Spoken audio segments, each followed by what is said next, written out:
Leave it to people wandering on Google Earth to stumble upon the world's newest and weirdest places ever. Like this mysterious pyramid discovered in Antarctica. Soon enough, the internet blew up with all sorts of theories regarding this unusual shape. Could it be a sign from a different life form? Is this pyramid indeed natural, or is it man-made? For starters, it's not the first time we've discovered a pyramid in the Antarctic. The first one was observed by the British Antarctic expedition in the 1910s and kept secret for a long time. Its discovery being kept hidden only added to the mystery. A second such structure was discovered in 2016, which further increased the interest in the matter. The mystery was soon enough deciphered by scientists. These formations are just mountains. They're located near the Ellsworth Mountains, a range over 250 miles long, so they're just mountain peaks that have broken through the ice sheet. As for their particular shape, it's just a coincidence. Pyramids are found throughout nature. The Matterhorn in the Alps and Mount Ballenstinder in Iceland, for example, are quite similar in terms of shape. As for the official name of these peaks, they're called nunataks, or peaks of rock peeking through a glacier or an ice sheet. Antarctica has way more incredible features, like the fact that it's home of 60 to 90% of the world's fresh water.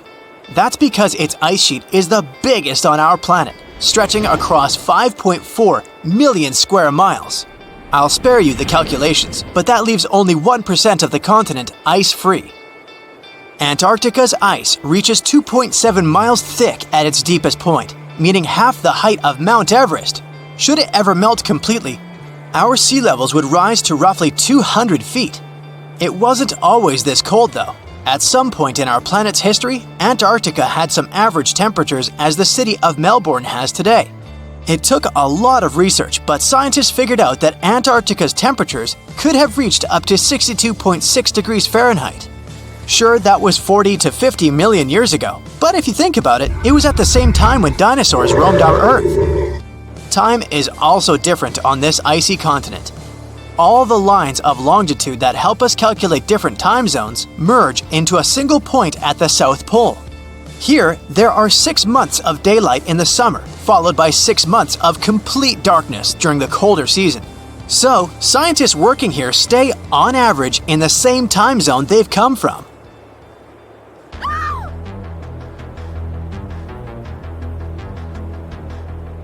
The Blood Falls aren't a chapter of a thriller movie. They are merely a series of waterfalls located in one of the driest regions of Antarctica. They emerge from an underground lake filled with a special type of bacteria. These little organisms use sulfates as fuel instead of sugars, which makes them very intriguing for scientists. The water contained in this lake is so full of iron that it basically just rusts when it meets air. So, the reddish color of the waterfall also gives it its trademark name. The megalodon was the largest predator ever known in our planet's history. In terms of its location, the megalodon lived practically in all waters on our globe, except near the poles.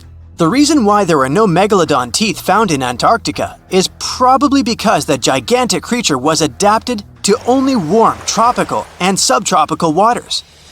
If you plan to visit Antarctica by boat someday, just know you might not get there on a non-metallic boat. The hull of your transportation device must be made of either steel or aluminum to withstand the harsh weather conditions here. Antarctica isn't home to a lot of bugs. In fact, there is only one true species of insect that calls this place home. It's a wingless midge called Belgica antarctica.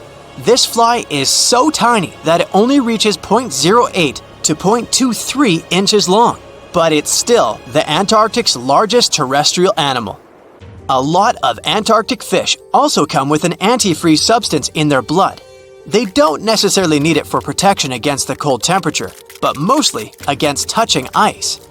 These antifreezes are made up of large glycoprotein molecules. They surround any small ice crystals that may form, making sure they don't spread through the animal's tissues, which could cause a lot of damage.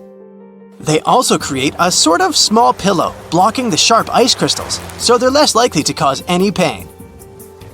It also doesn't rain a lot here on this icy continent, But one amazing meteorological quirk of Antarctica is that it's full of diamond dust. This dust is basically small ice crystals that pop out of humid air close to the Earth's surface. Think of it like an icy fog. As they flow through the air and get touched by sunlight, they begin to sparkle, making visitors here feel like they're surrounded by diamonds. It's probably the last place you'd want to go into labor, but in 1978, the first person was born here ever. Emil Marco Palma was its name, and ever since, 10 other people have been born here in Antarctica.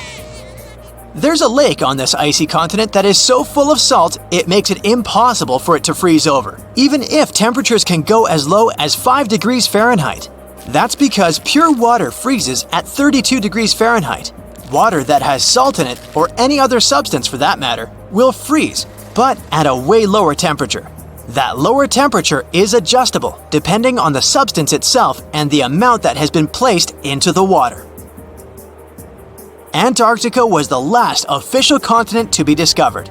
It remained completely unseen until the 1820s. But it took another 20 years to confirm it was actually a continent and not just a group of icy islands. Just because it's really cold here doesn't mean you can't go on a date here.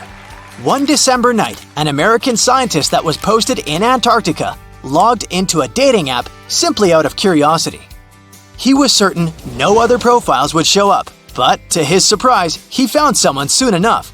Another researcher who was stationed just 45 minutes away, by helicopter of course. They eventually got together and went on the first date in Antarctica ever recorded. Apart from ice, this continent has something else way more abundantly than any other piece of land on Earth: meteorites. If we look at the research done by scientists, meteorites have equal chances of reaching any place on our planet. However, once they go through our atmosphere, the situation is a bit more complex. That's because different climates on our planet, like the humid ones found near the jungle, have a lot of moisture and oxygen, which will corrode most meteorites. The climate in Antarctica is really dry, so the possibility of meteorites corroding is little to none. More so, it's way easier to spot these rocks on the icy white surface of this area than in any other place on Earth. If you're not scared of the cold, you'll surely freak out when you hear about the winds here. That's because Antarctica is for the most part the windiest place on Earth. Wind speeds have been reported here to reach even 200 miles per hour. We've all dreamed of visiting the Arctic and witnessing the natural wonders of polar bears frolicking on ice floes or the aurora borealis dancing across the sky. Well, sorry to break it to you, but you won't find any tourists flocking to Antarctica anytime soon. Why, you may ask? Let's dive into it. First off, where is Antarctica? It's located in the southern hemisphere, specifically at the South Pole. The Southern Ocean surrounds it, and most of the continent is covered by ice, making it one of the most remote and frigid places on Earth. Now, have you ever met someone who's visited Antarctica? Probably not. It's one of the least visited places on the planet, and only a handful of lucky explorers have seen its interior, which is mostly made up of glaciers and ice fields. But trust me when I say the wildlife and scenery are out of this world. Why shouldn't you travel to Antarctica? Well, for starters, the environment is incredibly fragile and can be easily damaged. Plus, there are no native human populations on the continent, so your travels would essentially be like visiting an uninhabited island. And let's not forget that it's also one of the most expensive destinations to travel to. Despite all that, Antarctica is not exactly guarded like a fortress, but there is an international agreement called the Antarctic Treaty. This treaty was negotiated to prevent any unwanted activity on the continent and bans some forms of testing done there by member states. But the primary reason we can't just waltz into Antarctica is that it has a delicate ecosystem that needs protection. The treaty states that Antarctica should be used for peaceful purposes only and should be free from any human activity that could harm the environment.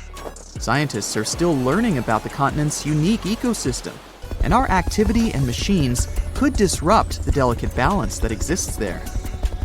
If you're still itching to go to Antarctica, getting permission isn't exactly a walk in the park. US citizens, for example, need to complete a special form and send it to the Office of Ocean and Polar Affairs.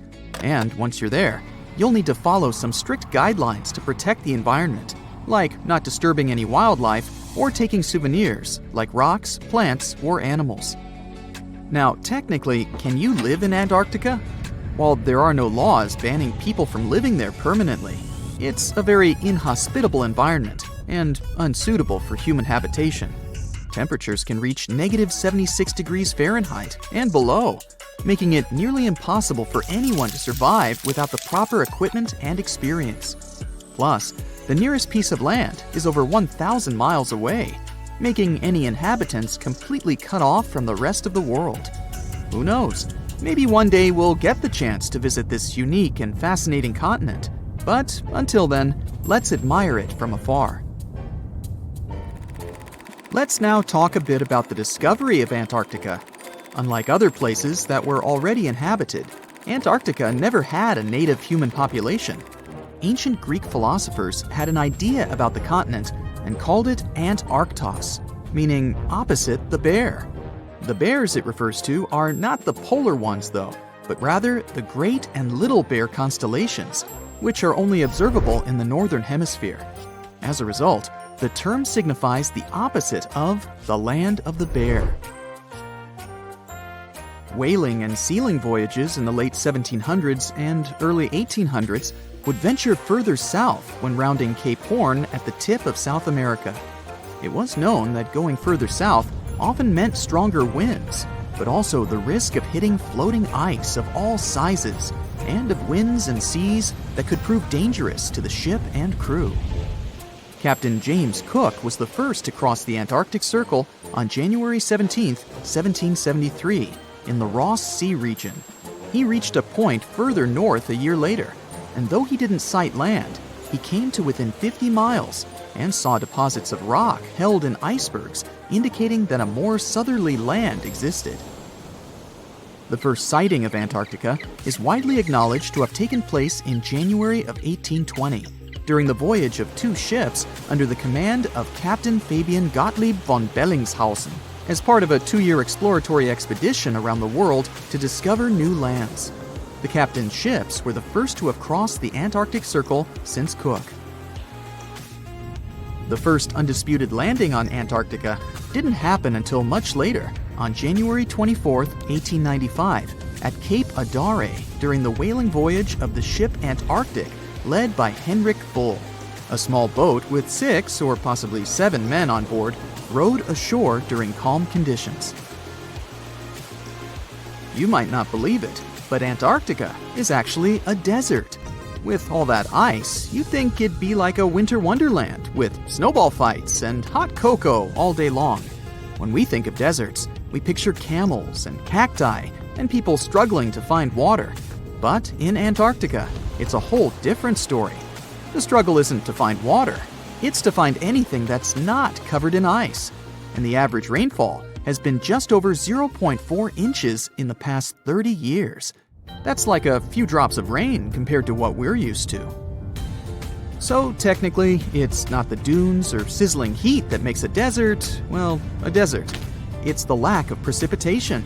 But don't worry, if you ever find yourself lost in Antarctica, you won't have to worry about getting thirsty. Just make sure you bring a jacket and some mittens, because it's cold enough to make you into a popsicle. Not only is Antarctica one of the driest places on Earth, but it's also the coldest, the windiest, and the highest. Talk about overachieving. The penguins and scientists down in Antarctica have at times found themselves in a bit of a pickle when it comes to time. You see, unlike the rest of us on this big blue planet, there is no Antarctica time zone. All the lines of longitude meet at a single point at the South Pole, making it a bit of a head-scratcher when trying to figure out what time it is. Now, you might be thinking, but how do the scientists and researchers keep track of time down there? Good question. They typically stick to the time zone of the country they departed from. However, with stations from all over the world on the Antarctic Peninsula, things can get a little wacky. Imagine trying to coordinate with your neighboring countries without accidentally waking them up in the middle of the night. You might think that not much could survive in a place where the temperature is extremely cold, the sun barely shows up, and the wind could blow you away faster than a tumbleweed. Well, as in many places on Earth, life found a way in Antarctica too. Believe it or not, this frozen continent is buzzing with activity. It's home to billions of krill, which in turn attract lots of seals and more penguins than you can shake a fish at. But don't let their cute and cuddly appearance fool you. Penguins are the ultimate swimmers, with streamlined bodies that would make Olympic medal winners jealous. They come ashore to breed and chill, but their real talent is stealing pebbles from each other and forming mathematically precise huddles to stay warm. Antarctica is also home to the largest species of penguin on Earth. It's called the emperor penguin. Sure, these creatures are flightless birds, but that doesn't mean they can't jump. In fact, some of them can leap up to 120 inches. And let's not forget about the seals. With their furry bodies and special songs, these marine mammals are protected by the Antarctic Treaty, and they're thriving in the cool waters of the Southern Ocean too. But the real stars of the show are the whales. During the Antarctic summer, these huge creatures show up in droves to chow down on the abundant krill. It's indeed like a whale buffet down there. Do you know that NASA explores not only stars, planets, galaxies, or black holes? Hard to believe, but yes. The agency also works on discoveries here on our home planet Earth. So what has NASA recently discovered? Is there life under the ice? While they were analyzing data recently, they discovered something unbelievable hiding under Antarctica's ice. And this discovery not only changes everything we know about the whole water system of the Earth, but it may also help with research about life in space. Humankind's existence might depend on understanding Antarctica and its secrets. So, the recent discoveries reveal vital information about our survival. But before we continue, let's see how much you know about this place, where it's only ice as far as your eyes can see. Antarctica is one of the world's 7 continents in the southern hemisphere. It's the 5th largest continent in terms of total area, and that means it's almost twice the size of Australia. Want to see real meteorites? Go to Antarctica. Due to its dry climate, Antarctica is one of the best places to observe space. But what's even greater is that you can find meteorites on the white surface of the continent. Scientists have already plucked about 45,000 meteorites from the ice, and they think they can see another 300,000.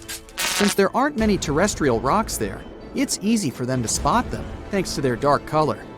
Antarctica's dry desert environment also helps preserve them, even the ones that fell to Earth more than 1 million years ago. And can you imagine any volcanic activity in Antarctica? It's hard. But this place is where fire meets the ice. West Antarctica is where most volcanic activity occurs. Scientists recently found that 138 volcanoes exist in West Antarctica alone. Wow! You would think that Antarctica is always cold, but no. Its coastal regions can get as warm as 50 degrees Fahrenheit.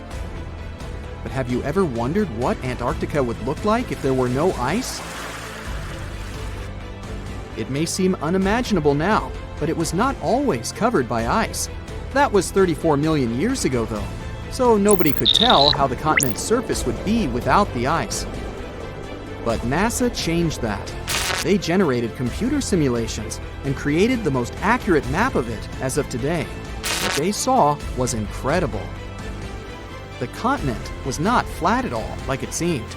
It's pretty bumpy with valleys, rolling plains, and high mountains. But this was nothing next to what they had discovered under Antarctica's ice. So, what is it? Drum roll, please. NASA found 2 new subglacial lakes. And what's even cooler about it is that they spotted these lakes from space. How is that? If your answer is high-tech satellites, then you're right. In 2003, NASA launched a satellite called IceSat. It measured ice sheet mass balance and cloud and aerosol heights. The satellite also helped create the ice-free map of Antarctica. In 2010, the European Space Agency launched the second satellite, Cryosat-2. It was for tracking the changes in the thickness of the ice. Then, in 2018, NASA launched the third one, IceSat-2, a follow-on to the IceSat spacecraft. It measured ice sheet elevation and sea ice thickness. It was NASA's most advanced Earth-observing laser instrument. It delivered the highest precision data. And when that was combined with the data from the other satellites, it was possible to spot these two new lakes near a pair of larger ones. But how is it possible that these lakes exist in the first place? The average thickness of most Antarctica ice is approximately 1.2 miles. However, it can get over 1.8 miles thick in some places, especially during the winter. So, you might think that there's nothing under there, but science says otherwise. It's not quite possible to see it with your bare eyes, but the continent's ice is slowly but constantly flowing in different directions under the force of its weight. But scientists could not figure out how water moved for many years. That started to change in 2007, when data gathered from the IceSat provided insight into what hides beneath the surface. They first discovered an entire network of meltwater lakes connected under Antarctica's fast-flowing ice streams, and there were hundreds of them. Scripps Institution of Oceanography glaciologist Helen Amanda Fricker figured that the elevation changes measured by IceSat happened because of the dynamics of these lakes. They did not hold meltwater statically. Instead, they were filling and draining continuously over time through a system of waterways. And as they did that, the ice above rose and fell. But where do they drain? The ocean, of course, and it drains a lot. A recent study, co-authored by Fricker, found that the drainage of one lake flushed as much as 198 billion gallons into the ocean in only 3 days. Countless mysteries about how nature works are still waiting to be solved. But finding the two new lakes will give scientists a better picture of how fast the Antarctic ice sheet will change as the climate gets warmer, and how this will affect global ocean currents and sea level rise. The filling and draining cycle of the lakes also cause the ice sheet to suffer cracks and crevices. So, the information they find from these new lakes will also give them a better understanding of the damage on the surface of the ice.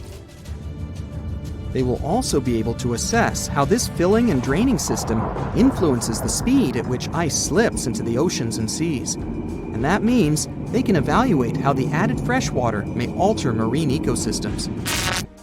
This discovery may also suggest whether life is under the ice. Wow! Scientists drilled through about 3,504 feet of ice and found that water samples taken from one of the lakes contained approximately 10,000 bacterial cells per milliliter. Such a high number of bacterial life is a good sign, because that means the icy waters might also support higher life forms, such as microanimals, and one of these new lakes might even be their home. But the most exciting thing is that the new lakes might help them understand whether life on other planets is possible. Scientists believe any life below the frozen surface of the planet Mars might follow the patterns seen in Antarctica's lakes. So, there is a possibility that they might find critical new information on the type of life that may have existed on the red planet. You wouldn't want to be there during the winter, though. The lowest temperature on Earth you can experience is negative 128 degrees Fahrenheit. In 2010, there was an even lower temperature of negative 135 degrees Fahrenheit, and you may feel this cold much worse due to the strong and dry winds. Did you know that the size of the ice surface on Antarctica also changes throughout the year? It's about 1.2 million square miles during the summer, but when it's winter, it grows to 7.3 million square miles. Yet, despite the change, it remains the largest piece of ice on Earth. Sorry, Arctic, you lose. Do you know these cute little penguins? Consider these animals the locals, because there is no native population in Antarctica. It's a no man's land because no single country owns it. But do you know who really owns it? 5 different species of penguins, seals, and killer whales. Ha ha. Despite the continent's harsh conditions, you can visit it as a tourist for fishing and research purposes. Around 5,000 people reside on the continent during summer at research stations. But when winter comes, the number naturally drops down to 1,000. Antarctica's ice blanket makes up 70% of the world's freshwater reserves. Imagine what would happen if it melted. The global sea levels would be raised by almost 200 feet. So what comes to your mind when you hear the word Antarctica? Most likely, cold, snow, ice, and penguins. Yet, this is one of the least explored regions in the world that hides many strange and unique things. Check them out. You don't have to go to Antarctica to see this weird thing. All you need to do is open Google Earth and move to one of the southernmost islands of Antarctica, King George Island. Recently, internet users have noticed a large and pretty strange cave entrance there. Where does this wide, dark passage lead? People started making suggestions. It's the entrance to a secret base or some laboratory. This is the part of the spaceship that crashed there thousands of years ago. This is the door to the ancient city of Antarctica. Perhaps there's a giant rock mountain with an ancient cave beneath all this snow and ice. Well, there's some ideas. Users have calculated the approximate dimensions of this cave. It might be about 74 feet high and 250 feet wide. You could hide a Boeing passenger jet in there. Nature probably created this entrance. This is a logical explanation, but there are 2 strange factors. First, take a look at the foot of the mountain. It seems that there are steps there. They're dark in color, as if they're made of stone. And if you look closely, you can notice something similar to human footprints. Has anyone entered this cave? Or maybe someone is still living there now. The second oddity is the disappearance of the mysterious finding. For the first time, people noticed it in a Google Maps snap in 2007. Then the entrance disappeared. Then it reappeared a few years later. After that, it vanished. And in 2022, people saw it again.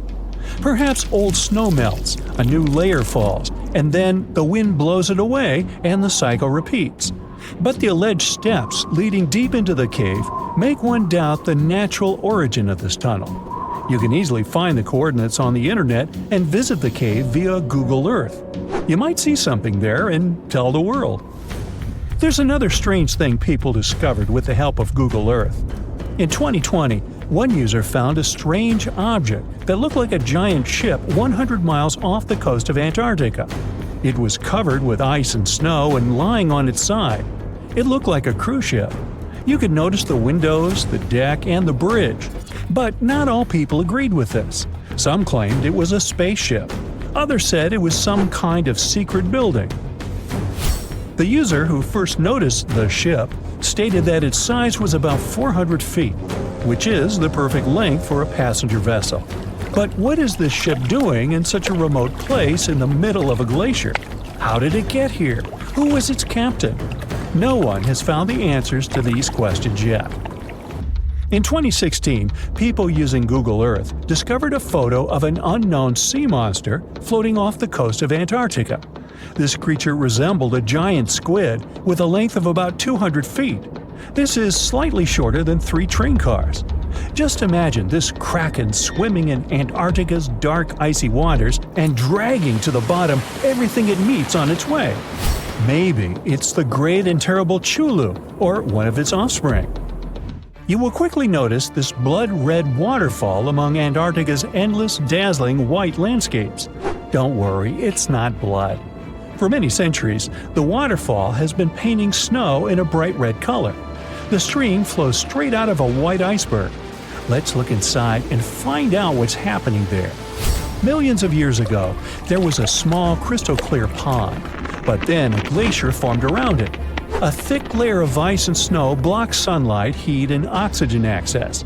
For millennia, the reservoir remained in this cold vacuum. But at one point, the water made a hole in the icy wall and broke out. When this salty water comes into contact with oxygen, it immediately turns scarlet or rusty. Antarctica is the only place where you can find such a unique natural phenomenon. One of the driest places on Earth is located in Antarctica. It's one of the most lifeless deserts in the world, the McMurdo Dry Valleys. In this desert, you won't see the scorching sun, hot sand, and cacti. A desert means a place with a lack of precipitation and life. The McMurdo Dry Valleys meet these parameters. But this place is also unique for Antarctica, since you won't find glaciers there. Despite the frost, ice can't form in the desert because it hasn't rained for millions of years there. It also never snows. A strong wind coming from the mountains reaches speeds up to 200 miles per hour. It would be difficult for you to stay on your feet there. The wind is filled with moisture. It heats up and evaporates all the liquid and snow in the desert because of its high speed. Only dry air reaches the ground. But you can find several lakes there. They don't freeze, only thanks to the high concentration of salt. The water is so salty that large life forms can't develop there. But scientists have found microscopic organisms near the lakes. 20 million years ago, Antarctica was filled with swamps, trees, and swarming with insects and animals. But now, it resembles the surface of Mars, literally. Scientists and astronauts are exploring such regions as the McMurdo Dry Valleys, since the natural conditions there are similar to those on the Red Planet. So, before you go to Mars, you can practice living in similar places on Earth. Also, scientists discovered an underwater world in the Antarctic filled with hundreds of amphipods, crustacean animals similar to shrimp. Wait a minute, it happened in the Antarctic? But the McMurdo Dry Valleys are located in Antarctica. Well, the words are very similar, but what is the difference? Oh, and don't forget the Arctic. The Antarctic is the region in the southernmost part of Earth that houses the continent of Antarctica, and the Arctic is another land altogether. They have the same natural conditions, frost, ice, and snow, but they're located in different parts of the planet. The Arctic is at the North Pole, Antarctica is at the South Pole. Now, back to the discovery. Scientists put forward theories that the ice of the Antarctic hides a vast network of freshwater rivers and lakes. And in 2022, they found a new ecosystem. Researchers explored the Antarctic Ross Ice Shelf and its underwater rivers. This is a massive piece of ice floating in the ocean. A team from New Zealand used a special drilling rig equipped with a hot water supply to drill a hole 1,640 feet deep. That's more than the height of the Empire State Building. Then, they lowered some video cameras and saw thousands of crustaceans swimming in different directions. So it seems they're very unorganized. In the waters of the Antarctic, you can also meet some of the scariest creatures on the planet. These are sea spiders. They got this name because they resemble land spiders, but they're actually a species of marine arthropods. And unlike land spiders, those in the ocean are much larger. They look like 8 strong legs without a body. One such spider can be a dinner plate in width. Some of them have no eyes and have proboscises instead of jaws. Sea spiders are poorly studied because they live in deep, cold waters. Antarctica hides many little-known animals. There are long tunnels in its glaciers leading to scary darkness. On this cold continent, people have found the remains of giant dinosaurs and other ancient creatures, such as the ancestors of modern ducks. Many underground rivers and lakes hide unexplored wildlife. Even the ice here can be weird. Take a look at these striped icebergs. They have blue, black, green, and turquoise shapes. The color depends on the conditions of the water during freezing. For example, green lines appear because of algae, blue ones form when the water freezes too quickly. Okay, I'm freezing. Time to go thaw somewhere warmer. Hawaii. Yeah. So, you're getting ready for your adventure in the land of ice and fire. But before you switch your phone to Volcano Explorer mode, hear me out. You need to pack properly to get the most out of your trip. Now, never underestimate the Icelandic weather. It doesn't matter if you're going there in May or January, you can expect all seasons in one trip or even one day. If you're going in summer, pack both light and warmer layers and some good hiking boots. You'll definitely need a waterproof and windproof outer layer. Don't be shy to bring an insulated winter jacket. It's always better to take them off than not have it and freeze. One more thing you need to know about the Icelandic summer is that between June 15th and June 30th, you can expect something known as the midnight sun. The sun doesn't set until after midnight, and even then, it barely goes below the horizon, so it looks more like the evening twilight. Unless your accommodation has extra dark and thick curtains, you might have trouble sleeping when it's so light outside. That's why it's a good idea to pack a sleeping mask, and for the daytime, you'll definitely need sunglasses and sunscreen. Or you could just pop by in December when it's only light for 4 hours and 7 minutes a day. Winter temperatures aren't as terrible as you might think, but the snow and wind coming from all directions make things worse. So focus on staying warm and dry. An insulated jacket, another warm layer or two, thermal pants, reflective waterproof pants to stay dry and noticeable in the snows, a good warm hat, and sturdy boots will literally take you a long way. Ice cleats as an add-on will help you stay stable on icy terrains. Spring and fall are pretty short, just like my dad, and the weather is also super unpredictable. So the same set of items you'd pack for winter will do. Even if you're going to Iceland in the coldest weather, definitely pack a swimsuit. Iceland's sea isn't the warmest in the world, but you'll need that swimsuit for outdoor pools and hot springs the country is full of. Since all the pools are heated with geothermal energy, they're always warm.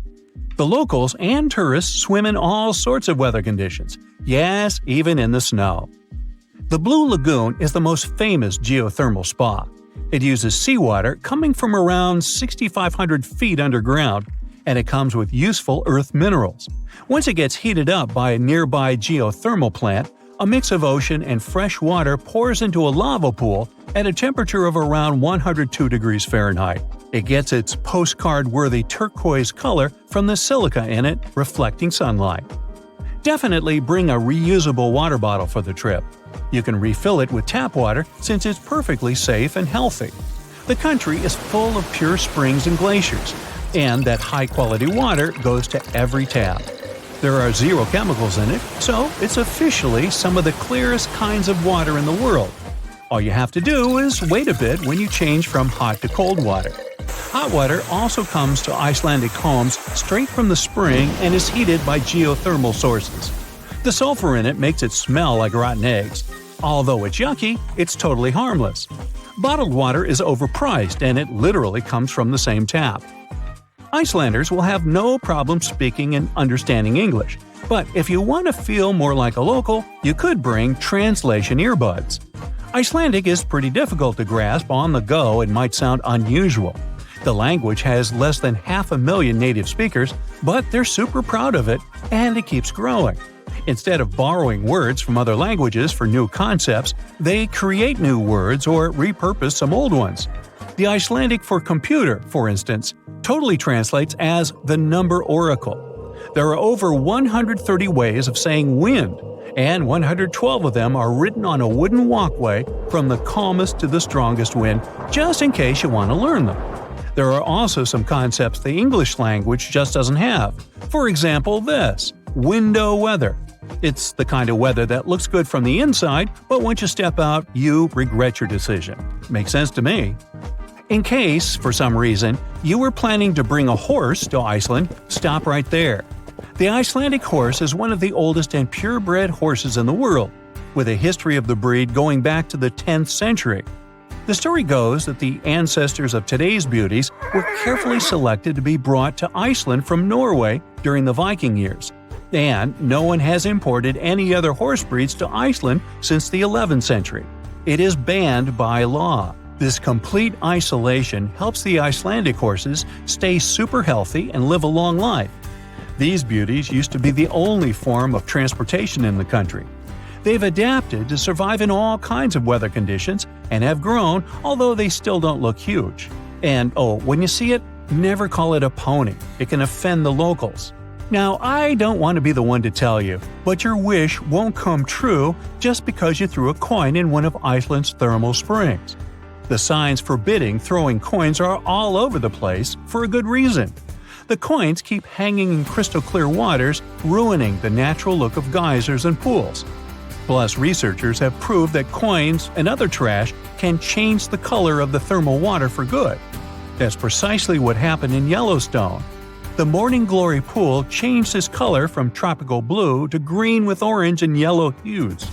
If you don't want that to happen to the beautiful Icelandic landscapes, then keep the coins for souvenirs or in your pocket. Now, elves are a big deal in Iceland. About half of the population believes in their existence. The local folklore sees elves as the hidden people who live in the lava fields. When someone wants to build something in one of those, they have to take into account the elves' opinions. Yes, these guys have a spokesperson who comes to meetings. Sometimes road construction is even diverted around boulders where the elves live, so not to disturb them. These little guys go house hunting during the winter holiday season, and it is 13 elves called the Yule Lads who bring the young generation of Icelanders their gifts. If you want to learn more about the elves during your trip, you can sign up for Reykjavik's Elf School. You'll get textbooks, a legit elf diploma, and tea with cookies as a bonus. They might seem like a regular photo prop, but these little pyramids of rocks actually have a name and history. The humans of the past used to build cairns to be used as kind of a GPS system long before the concepts of cars and GPS was even created. Travelers mark certain spots along their routes to help other wanderers find the path. They used to be the only way of marking the routes, and you can still find them all over the island. Iceland, of course, has GPS now, but it's illegal to move rocks from the cairns because they're considered an important part of history. Plus, some hikers still use those pyramids for navigation. So, if you randomly build one of those, hikers can easily get lost as they'd follow the wrong route. Oops! Now, if you want to bring a good gift to your new Icelandic friends, a book is a great idea. For many years, the country had the highest rate of publishing books per capita in the world. On average, 1 out of 10 Icelanders publishes a book in their lifetime. There's even a special book-giving holiday. Icelandic sagas go back to the 13th century. Writers create their sagas even on napkins and coffee cups. Each geyser and waterfall has its own tale about heroes and heroines attached to it. You can also scan barcodes on public benches to listen to audiobooks on your smartphone. Cool. Did you know that the Pleistocene era was a really important time in Earth's history? It's when the last ice age happened, and glaciers covered a lot of the planet. This period of time lasted for about 2.6 million years, and ended around 11,700 years ago. What's even cooler is that modern humans, like us, had actually evolved during this time and had spread all over Earth before it ended. There were also some really fascinating animals that lived during the Pleistocene, like woolly mammoths and saber-toothed cats. Unfortunately, many of them went extinct at the end of this era. Earth has had some pretty wild weather patterns over the last 2.4 billion years. Although the planet is mostly ice-free, we now cycle in and out of freezing ice ages. During these glacial periods, temperatures drop and huge areas of the planet get covered in ice. It all starts with a bit of snow, which then builds up over time. The ice reflects sunlight, making things even cooler. The result? Vast glaciers that slowly move toward the equator, changing the landscape as they go. And when the ice melts, sea levels rise again, and everything changes all over again. In total, there have been at least 5 ice ages so far.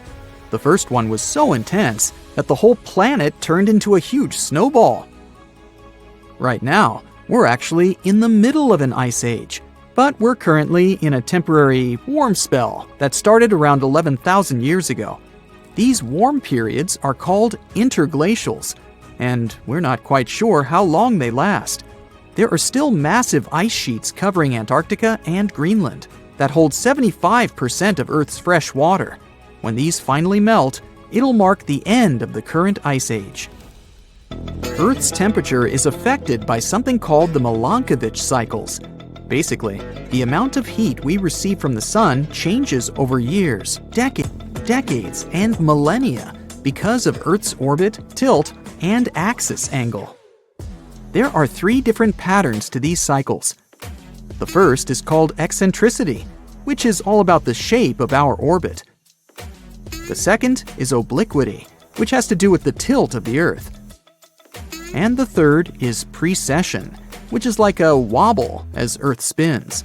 Depending on where we are in these cycles, we might experience colder or warmer temperatures.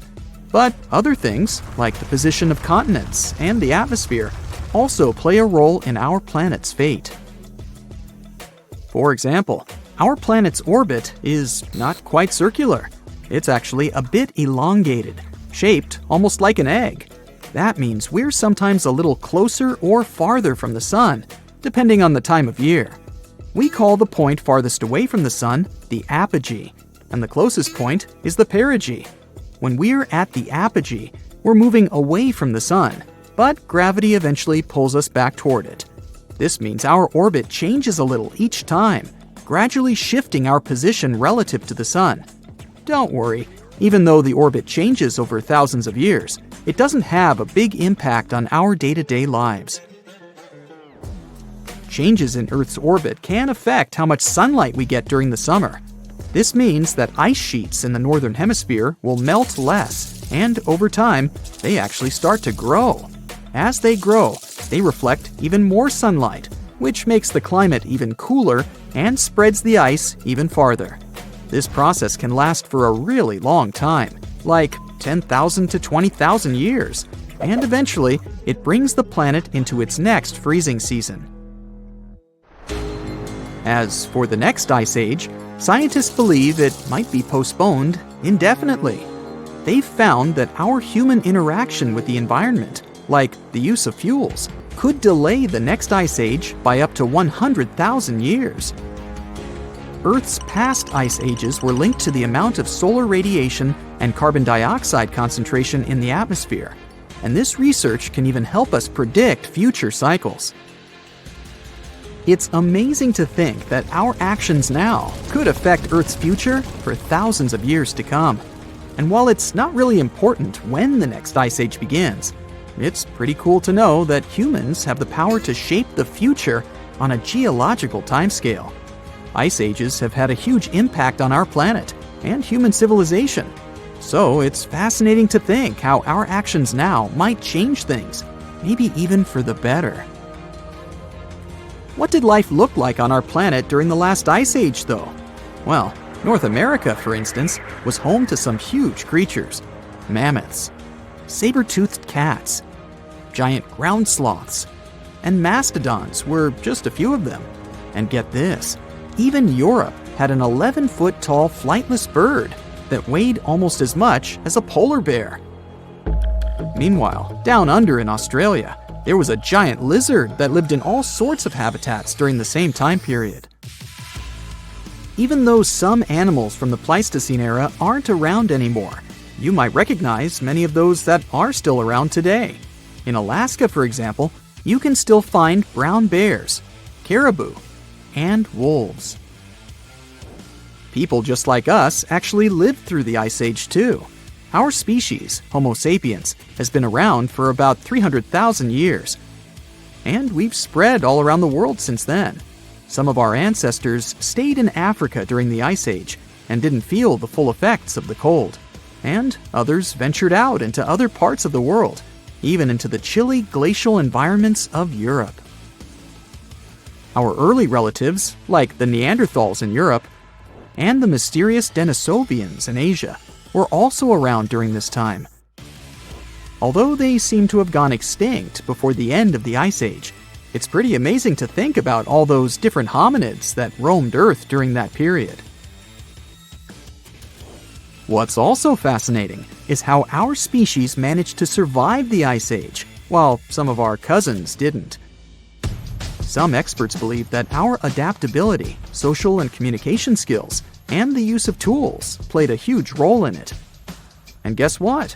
Humans didn't just hunker down during that time. We actually moved into new areas.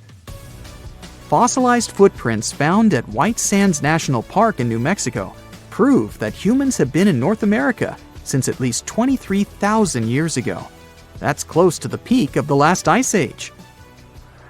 While a full-blown ice age might still be far away, there is a possibility of a mini ice age coming our way. Some scientists believe that in about 10 years, we might experience a significant drop in solar activity, leading to colder temperatures in the northern hemisphere. This could result in conditions similar to the Little Ice Age in the late 17th century, when the Thames River in the UK froze over. While scientists aren't quite sure what caused that cooling, it's fascinating to think about the potential changes. We've done it before, so we know that humans will most likely survive the next real ice age, even if we don't manage to figure out a way to stop the next freezing era. But it would come at a high cost. All the ice that would cover most of the northern hemisphere would have to come from oceans, which would cause the sea level to drop. This could mean more land for some countries, but it would also create other problems. Sea levels going down might seem like a great thing at first, but actually, it could lead to some challenges. Having been covered with salt water for thousands of years, the new land might not be very fertile. This means it wouldn't be great for growing crops, and we'd have to find other ways to feed ourselves. Back when humans first started out, there weren't many of us, and there was plenty of food. Now, with over 7 billion people on the planet, it's a different story. We'll need to be resourceful to make sure everyone has enough food to eat. Throughout history, humans have used tattoos to protect themselves against sorcery, claim membership in groups, declare their love, honor their loved ones, or simply express themselves. And it looks like tattoos are going nowhere because as of 2022, 46% of the United States population has at least one. That's why it's not shocking that tattooing has taken the 6th spot amongst the fastest growing industries in the country. And it's safe to assume that this percentage will only go up. But have you ever stopped and wondered when this form of body modification came into existence and how it changed over the years? Let me tell you. Tattoos date back thousands of years. Have you ever heard about Otzi the Iceman? He's the 5,200-year-old mummy who was found embedded in glacial ice in 1991 in the Ötztal Alps. Yep, that's how he got the nickname Otzi. The reason I'm talking about him now is that he holds the record for the oldest tattoos in the Guinness World Records. He had 61 markings across his body that are considered to be tattooed by the experts. These markings are composed of vertical and horizontal lines which were created from fireplace ash or soot pigment. Otzi, however, was not trying to express his true self with them. When they examined Otzi's bones in detail, they noticed that there was age or injury-related degeneration on the tattooed areas of his body. This made scientists believe that his tattoos may have been related to discomfort relief treatments similar to acupuncture. That also explains the somewhat random distribution of those markings on his body. Experts also believe the fact Otzi had so many tattoos means that others in his culture knew about tattooing and that he wasn't the first person ever to have tattoos. Although Otzi's tattoos are considered to be therapeutic, evidence of figurative tattoos, which are images of real subjects such as animals and so on, were also discovered on 2 5,000-year-old Egyptian mummies. As well as pushing back evidence of the practice of tattooing in Africa by 1,000 years. This discovery also holds the importance of changing the belief that only Egyptian women got tattoos. However, other mummies with tattoos have been recovered from at least 49 archaeological sites, including locations in Greenland, Alaska, and the Philippines, which only suggests that tattoos were a worldwide thing. But despite all this evidence that shows the art of tattooing is ancient and universal, the exact date of when and where it began is unknown. There are written records that date tattoos back to 5th century BCE Greece, where they were used to mark criminals and enemies so that it would be easier to identify them if they tried to escape. Romans and Persians also used tattooing for the same purposes. Other cultures, on the other hand, had different uses in mind. In the Philippines, tattoos were symbols of tribal identity, kinship, bravery, beauty, and social or wealth status. They were also believed to have magical abilities and were done as protective talismans against any evil supernatural forces. Consequently, the process of tattooing was believed to be sacred. Therefore, it involved some rituals. For example, if an artist or a person who was about to get a tattoo sneezed before the tattoo began, this was seen as a sign of disapproval by the spirits. So the session would be called off or rescheduled, and once a tattoo was complete, a celebration usually would be held on its behalf. When it came to ancient Egypt, tattoos were originally used to show a dedication to a deity, and they were believed to convey divine protection. What's worth mentioning here is the fact that many of the tattooed mummies discovered in Egypt were female. One of those mummies came to be known as Amunet, the tattooed priestess of Hathor, who had a variety of tattoos on her body. When she was first discovered, experts initially thought that due to the placement of her tattoos, these were either done as a medical treatment for a lower body condition, or they were simply the markings of lower status. But in recent years, a further examination revealed that she was a person with high social status, so the previous theory was debunked. This discovery led some to believe that her tattoos possibly functioned as protection against the difficulties of pregnancy and childbirth. Now let's take a look at Japan's history with tattoos. Tattooing for spiritual and decorative purposes was widespread in Japan, and it actually extended back to at least 300 BCE. Some written texts also describe tattooing and other bodily markings to indicate social differences among Japanese people. By the 17th century, however, most criminals were tattooed as a mark of punishment. And by the mid-19th century, tattoos were banned altogether, and those who had them were viewed as lacking respectability, which in turn created a subculture of outcasts, who formed the roots of the Yakuza.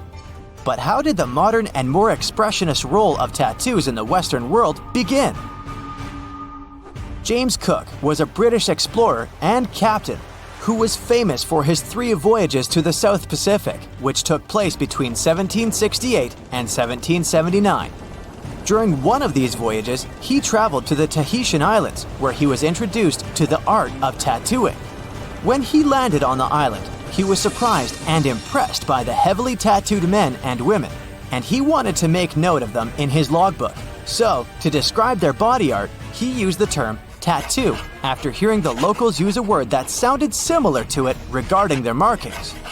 Before that, tattooing was simply referred to as scarring, painting, or staining. Many of Cook's crew returned to England with tattoos from this voyage, which, in return, restarted a tattoo tradition among the sailors.